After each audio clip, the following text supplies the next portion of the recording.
फिर से पी के आ गई तू? अच्छा मतलब तो ये देख ले जम खा पी लगा खाए तोर जौन तहार के रोज के आदत बना लेले बाड़ा ना। सुना, संगवा सूते न देव बलमुआ मारब लेके झाड़ू अगर जे पियब दारू।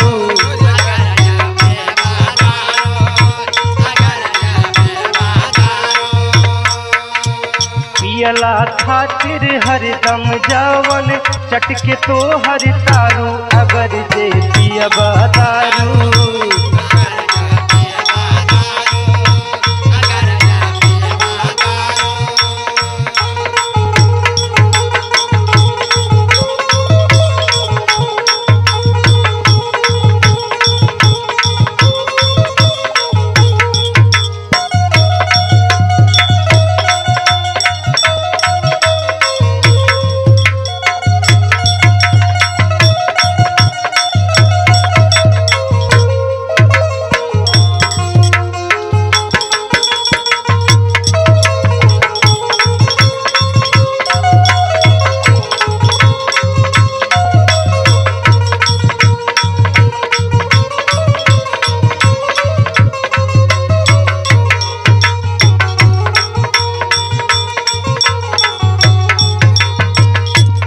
और सुना सुना का करबो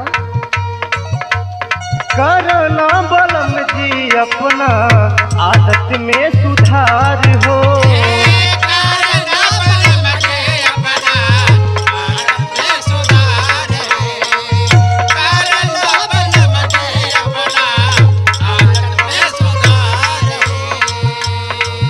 तू नीला नहीं तो चली जाइब नाई हार हो।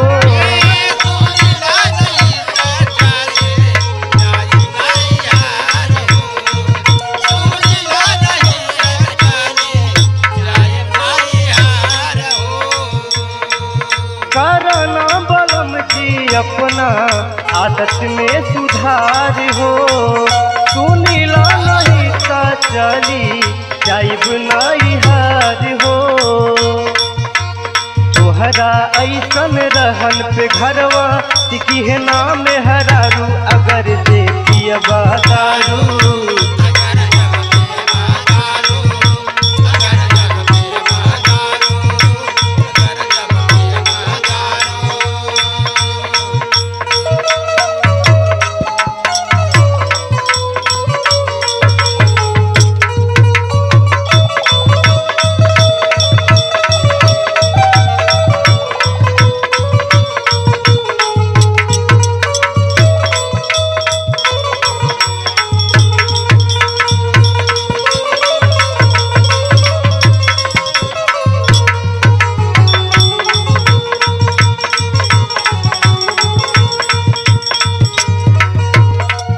सुना, सुना का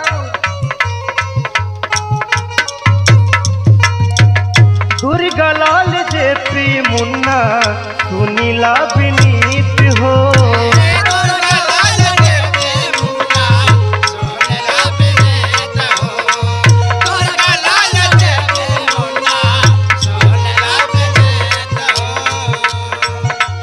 के आई बना सा जदी टूट जाई प्रीत हो।